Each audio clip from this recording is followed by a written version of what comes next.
Абайдың 15-ші қара сөзі. Ақылды кісі мен ақылсыз кісінің, менің білуімше, бір белгілі парқын көрдім.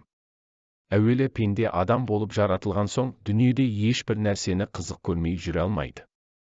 Сол қызықты нәрсесін іздеген кезі өмірінің ең қызықты уақыты болып ойында қалады.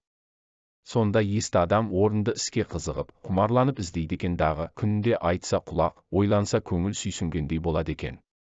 Оған бұл өткен өмірдің өкініші де жоқ болады екен.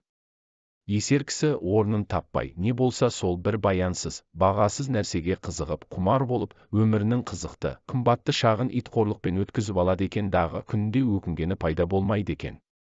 Жастықта бұл қызықтан соң және бір қызық тауып алатын кісімсіп, жастығы тозбастай, буыны босамастай көріп жүріп, бірер қызықты қуғандақ мойны қатып, буыны құрып, екінші талапқа қайрат қылуға жарамай қалады екен. Үшінші, әрбір нәрсеге қызықпақты. Ол өзі бойға құмарлық пайда қылатын нәрсе екен.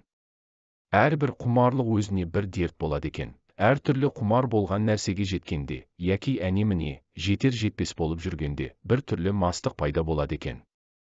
Әрбір мастық бойдан оғатты көп шығарып, ақылдың көзін байлап, төңіректегі қараушылардың көзін ашып, ананы-мынаны дегізіп, бойды сынататұғын нәрсе екен. Сол уақытта есті кісілер үлкен есі шықпай, ақылды қолдан жібермей, бойын сынатпай жүріп ізденеді екен. Есер кісілер ер тоқымын тастап, бөркі түсіп қалып, етегі атының кін жауып кетіп, екі көзі аспанда жынды кісіше шаба беруді біледі екен, соны көрдім. Егерде есті кісілердің қатарында болғың келсе, күнде бір мәртебе, болмаса жұмасында бір, ең болмаса айында бір, өзіңнен өзің есеп ал.